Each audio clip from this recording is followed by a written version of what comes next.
Hey, it's your favorite counselor, and you're watching Journey with Jordana. We are headed to Hong Kong to show you 5 things you must do, also known as 5 reasons to study abroad in Hong Kong. Now, as the second largest economy in the world and the oldest continuous civilization in the world with the widest spoken language in the world, this is a place not to be missed. Best time to see anything, if you want to miss cloudy skies and typhoons that is September through December or March through May. Now, in no particular order, first up on our list, Nangping Village on Lantau Island. Take a breathtaking 25-minute cable car ride up the mountain or hike for 5 hours. Once you enter the gates, there are vendors for food and free roaming cows and buffalo to meet.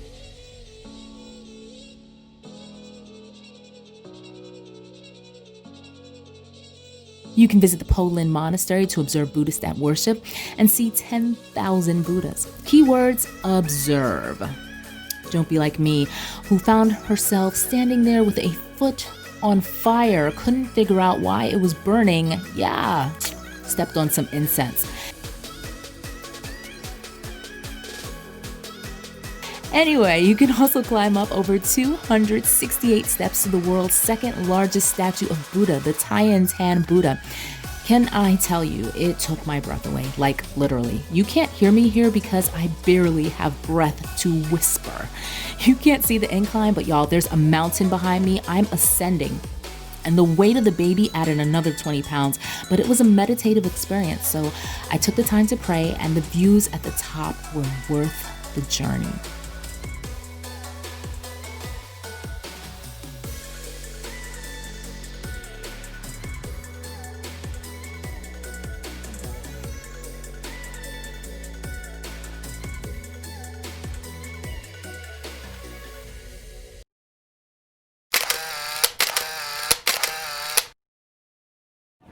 I don't know if you saw that, but that's what happens with Anakin, like everywhere we go.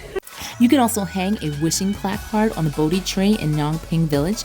You can visit the oldest fishing village, Tai O Fishing Village, and this Tai O dried seafood market.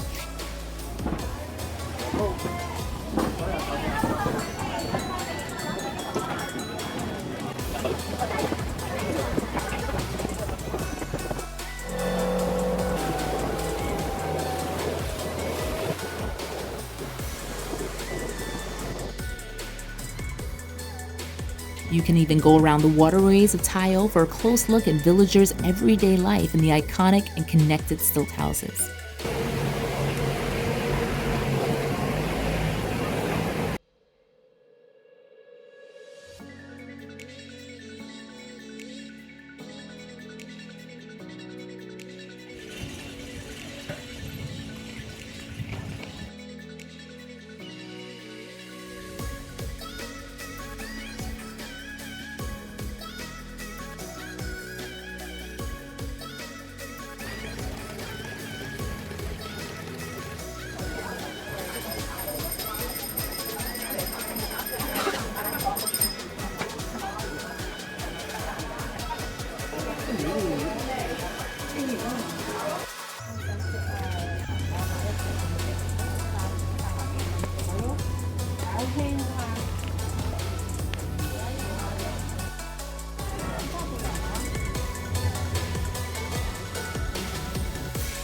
And finally, if you time it just right, you can see the sunset in the mountains from your cable car. Beautiful. Second on our list, enjoy authentic Chinese food. We went to the Jumbo Floating Restaurant. Now, I know some people might consider it a tourist trap, but it's such a nice experience. You get to take a boat, you climb 2 flights of beautifully muraled steps, and you get to eat an 8-course meal, and you end your night again with a wonderful boat ride. Bonus reason for visiting other countries is getting practical ideas on how to do life, like serving soup with that lazy Susan? Genius! Everything was so good. You know how good food makes you happy? It did that. Anakin, on the other hand,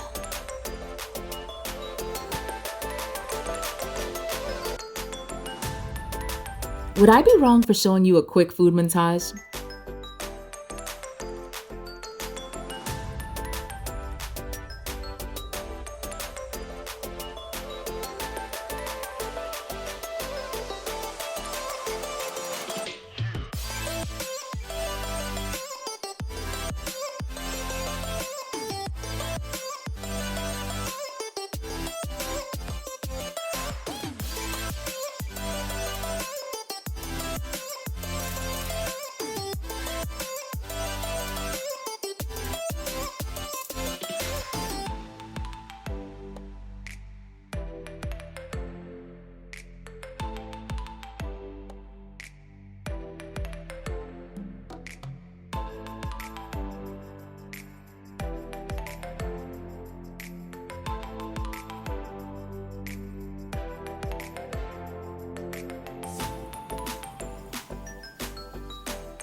And I had to include dim sum from the award-winning Tin Ho Wan because Hong Kong is known worldwide for dim sum.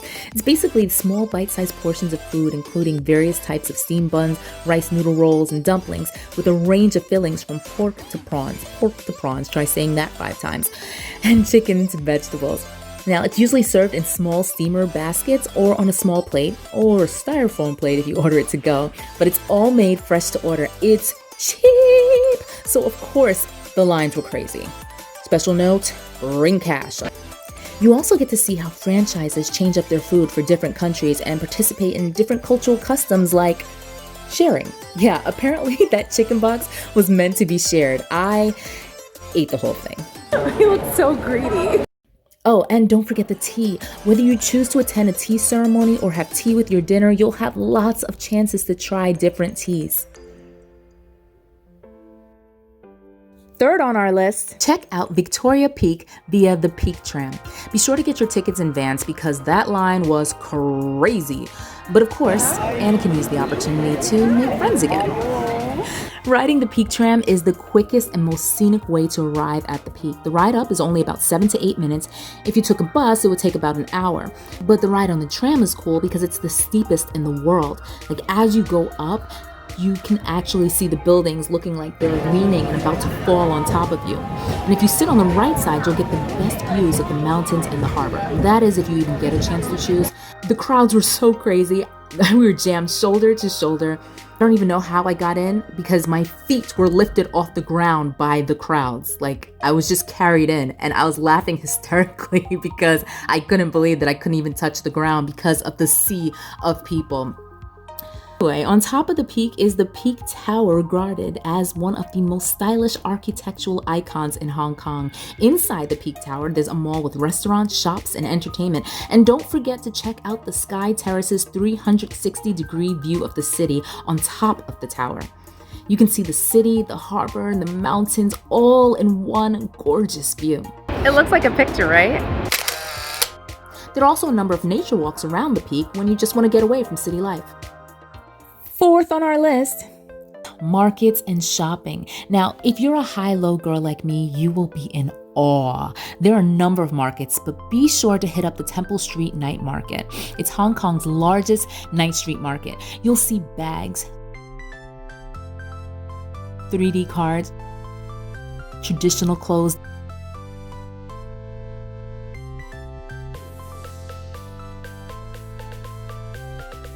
designer bag dupes, fans, figurines, robes, sandals, traditional paintings. Wander down endless aisles and find tattoo sleeves, sunglasses, cute Disney dresses, teapots and towels, and food, and back to more shopping. Karaoke, anyone? Toys, sequin dresses, and that's just one market of many. You can totally find anything here. Doctors, fortune tellers. There are also day markets. There are markets dedicated to specific things like the tech market, the goldfish market, the bird market, and the sneaker market. Even Clayton, who's not big on shopping, got into it and insisted that we change our plans to go to more markets like the Lady Street Market, which definitely isn't just for ladies. They too have a dizzying array of items as well. And again, Adamkin made friends with the girl who called her friend so that she could meet him too. On the other end, there are places like the IFC Mall or Harbor Street Mall, or basically every street downtown. I mean, every designer has a store here.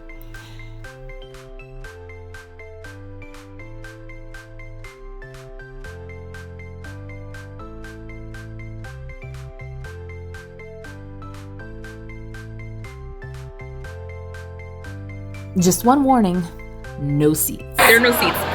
No seats anywhere. Come on, girl.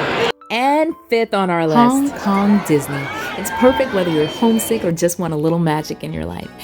It's not huge, so you can pretty much see the whole park without rushing in less than a day, and the lines are really short, which means you have plenty of time to see Mikey Losu, otherwise known as Mickey Mouse. And you'll have easy access to all of the characters for photo ops. You can find comfort in a good old hamburger and fries. Oh, and don't forget to check out the light parade at night.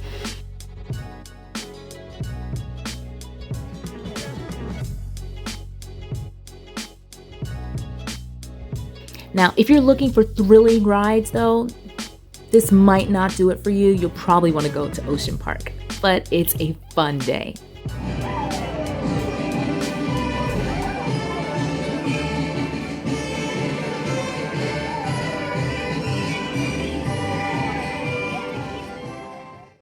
During school breaks, you can also go camping and hiking, as that's a really popular hobby, like really popular. You just see random groups of people just walking around their hiking and camping gear.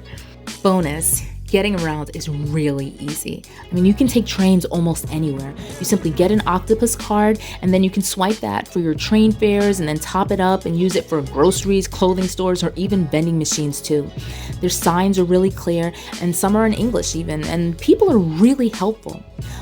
You can take double-decker buses or these, or you can take in the views of the skyline aboard the iconic Star Ferries. And in case you want to travel by taxi, here are some approximate fares from Victoria's Peak.